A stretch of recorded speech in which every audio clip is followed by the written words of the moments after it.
Hello everyone, my name is Giancarlo Benedetti, and today I am going to be reading to you chapter 24 and 25 of the Ickabog. Now let me share my screen with you so you can all read along with me. There we go. Chapter 24, The Bandolore. Daisy was about to turn 8 years old, so she decided to invite Bert Beamish to tea. A thick wall of ice seemed to have grown up between Daisy and Bert since his father had died. He was always with Roderick Roach, who was very proud to have the son of an Ickabog victim as a friend. But Daisy's coming birthday, which was 3 days before Bert's, would be a chance to find out whether they could repair their friendship. So she asked her father to write a note to Mrs. Beamish, inviting her and her son to tea. To Daisy's delight, a note came back accepting the invitation. And even though Bert still didn't talk to her at school, she held out hope that everything would be made right on her birthday. Although he was well paid as a carpenter to the king, even Mr. Dovetail had felt the pinch of paying the Ickabog tax. So he and Daisy had bought fewer pastries than usual, and Mr. Dovetail stopped buying wine. However, in honor of Daisy's birthday, Mr. Dovetail brought out his last bottle of Jeroboam wine, and Daisy collected all her savings and bought 2 expensive Hopes of Heaven for herself and Bert, because she knew they were his favorites. The birthday tea didn't start well. Firstly, Mr. Dovetail proposed a toast to Mayor Beamish, which made Mrs. Beamish cry. Then the 4 of them sat down to eat, but nobody seemed to be able to think of anything to say until Bert remembered that he'd bought Daisy a present. Bert had seen a bandolore, which was what people called yo-yos at the time, in a toy shop window and bought it with all his saved pocket money. Daisy had never seen one before, and what with Bert teaching her to use it, and Daisy swiftly becoming better at it than Bert was, and Mrs. Beamish and Mr. Dovetail drinking Jeroboam sprinkling wine, conversation began to flow much more easily. The truth was, Bert had missed Daisy very much, but hadn't known how to make up with her, with Roderick Roach always watching. Soon, though, it felt as though the fight in the courtyard had never happened. And Daisy and Bert were snorting with laughter about their teacher's habit of digging for bogeys in his nose when he thought none of the children were looking. The painful subjects of dead parents, or fights that got out of hand, or King Fred the Fearless were all forgotten. The children were wiser than the adults. Mr. Dovetail hadn't tasted wine in a long time, and unlike his daughter, he didn't stop to consider that discussing the monster that was supposed to have killed Mayor Beamish might be a bad idea. Daisy only realized what her father was doing when he raised his voice over the children's laughter. "All I'm saying, Bertha," Mr. Dovetail was almost shouting, "is where's the proof? I'd like to see proof, that's all." "You don't consider it proof, then, that my husband was killed," said Mrs. Beamish, whose kindly face suddenly looked dangerous. "Or poor little Nobby Buttons." "Little Nobby Buttons?" repeated Mr. Dovetail.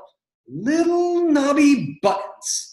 Now you come to mention it, I'd like proof of little Nobby Buttons. Who was he? Where did he live? Where's that old widowed mother gone? Who wore that ginger wig? Have you ever met a Buttons family in the city within the city? And if you press me," said Mr. Dovetail, brandishing his wine glass, "if you press me, Bertha, I'll ask you this. Why was Nobby Buttons' coffee so heavy when all that was left of him was his shoes and a shin bone?" Daisy made a furious face to try to shut her father up, but he didn't notice. Taking another large gulp of wine, he said, "It doesn't add up, Bertha. Doesn't add up. Who's to say? And this is just an idea, mind you, but Who's to say poor Beamish didn't fall off his horse and break his neck? And Lord Spittleworth saw an opportunity to pretend the Ickabog killed him and charge us all with a lot of gold. Mrs. Beamish rose slowly to her feet. She wasn't tall, a woman, but in her anger, she seemed to tower awfully over Mr. Dovetail.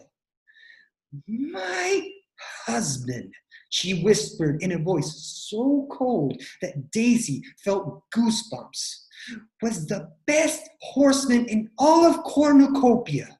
My husband would no sooner fall off his horse than you chop off your leg with your axe, Dan Dovetail. Nothing short of a terrible monster could have killed my husband. And you ought to watch your tongue, because saying the Ickabog isn't real happens to be treason.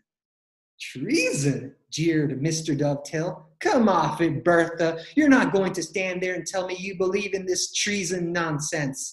Why, a few months ago, not believing in the Ickabog made you a sane man, not a traitor. That was before we knew the Ickabog was real, screeched Mrs. Beamish. Bert, we're going home. No, please don't go, Daisy cried. She picked up a little box she stowed under her chair and ran out into the garden after the Beamishes. Bert, please, look. I got us hopes of heaven. I spent all my pocket money on them. Daisy wasn't to know that when he saw hopes of heaven now, Bert was instantly reminded of the day he found out his father was dead.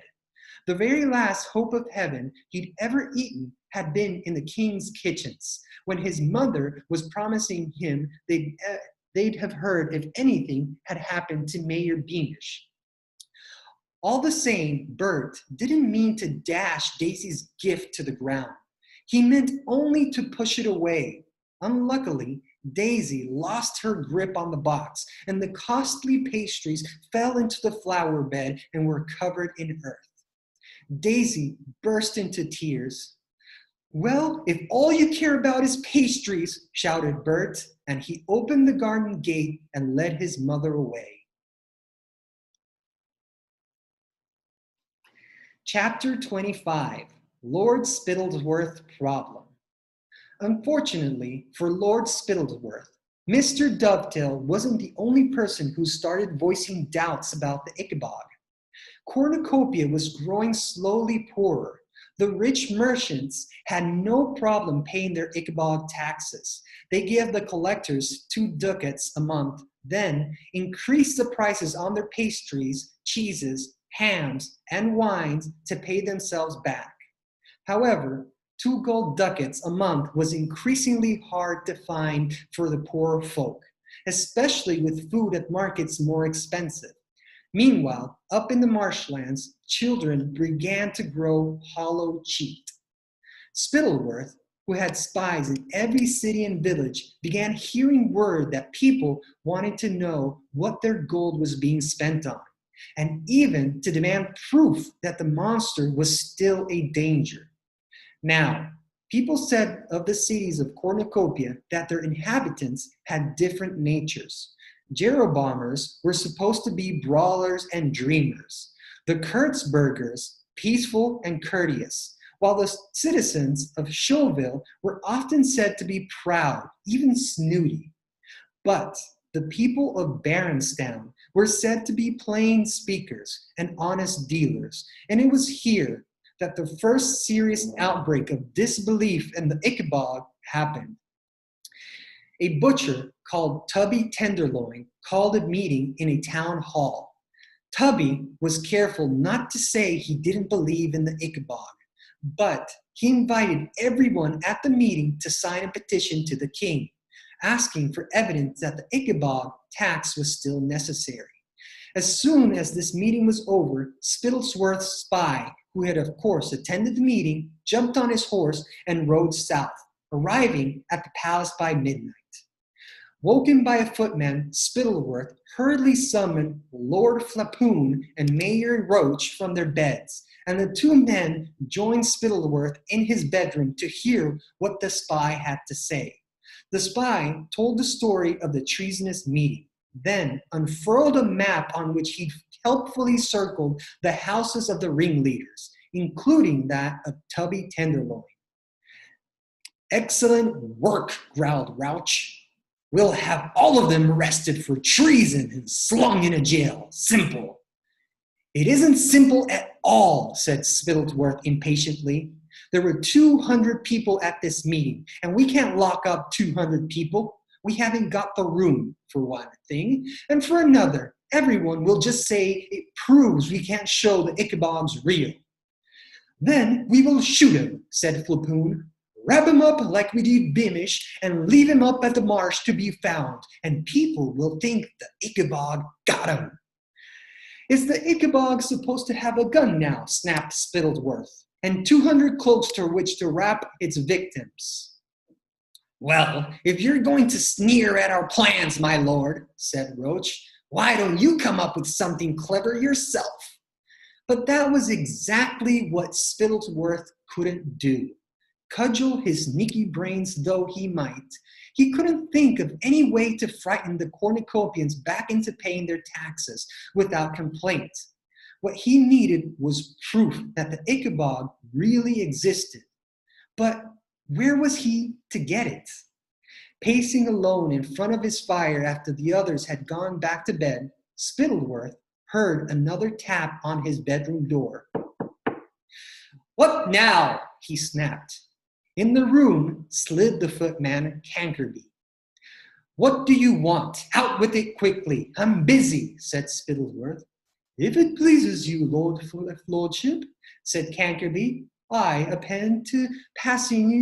happened to be passing your room earlier, and I couldn't help hearing about their treasonous meeting in Baronstown, what you, Lord Flapoon, and Major Roach were talking about."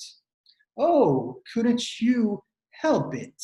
said Spittleworth in a dangerous voice.